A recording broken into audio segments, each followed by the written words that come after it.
नमस्कार, मैंने दीपांचाल और स्वागत है आपका हरिभूमि टीवी में।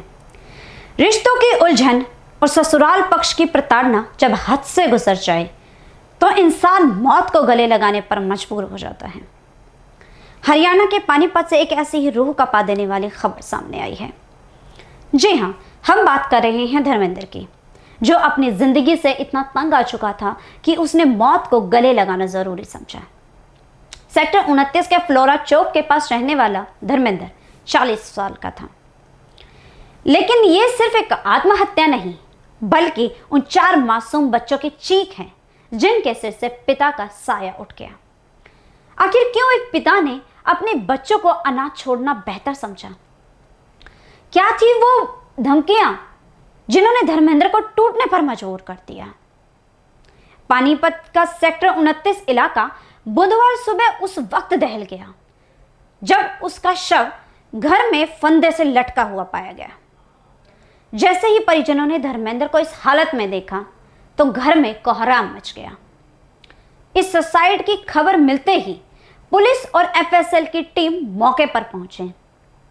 इस मामले से जुड़े हुए कई सबूत भी जुटाए और शव को पोस्टमार्टम के लिए सिविल हॉस्पिटल भेजा गया। लेकिन क्या आपको पता है कि इस मौत के पीछे की कहानी 3 दिन पहले से ही शुरू हो चुकी थी। परिजनों के बताया कि धर्मेंद्र की पत्नी पिछले 3 दिन से संदिग्ध परिस्थितियों में लापता थी।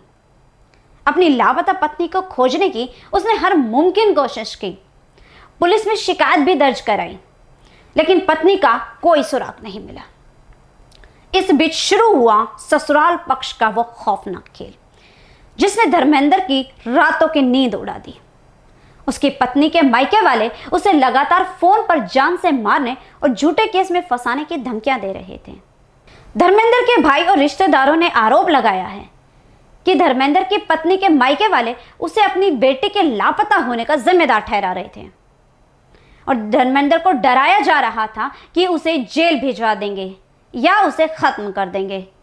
एक तरफ पत्नी का लापता होना और दूसरी तरफ ससुराल वालों का मानसिक टॉर्चर। धर्मेंद्र को इस कदर टूट गया कि उसे अपनी जान देने के अलावा और कोई रास्ता नजर नहीं आया। आज वो 4 छोटे बच्चे जो शायद अभी मौत का मतलब भी नहीं जानते, अपने पिता के लौटने का इंतजार कर रहे हैं। पानीपत पुलिस ने कहा है कि परिजनों के बयान के आधार पर यह मामला दर्ज कर लिया गया है। पुलिस अब उन कॉल्स की भी जांच करेगी जो धर्मेंद्र को ससुराल पक्ष से आ रही थी। क्या वाकई उसे इतना प्रताड़ित किया गया कि उसने हार मान ली? पोस्टमार्टम की रिपोर्ट और कॉल्स डिटेल इस मामले की सबसे अहम सबूत है। धर्मेंद्र की मौत ने कई सवाल खड़े कर दिए हैं। क्या आपसी विवाद का हल सिर्फ धमकियां और प्रताड़ना है? कानून अपनी जगह काम करेगा, लेकिन 4 बच्चों का क्या जिनका भविष्य अब अंधकार में है? परिजनों ने प्रशासन से मांग की है कि धर्मेंद्र को आत्महत्या के लिए उकसाने वालों को पर कड़ी कार्रवाई की जाए। इस मामले की हर अपडेट हम आप तक पहुंचाते रहेंगे। अपनी राय कमेंट में जरूर दें और देखते रहिए हरिभूमि टीवी।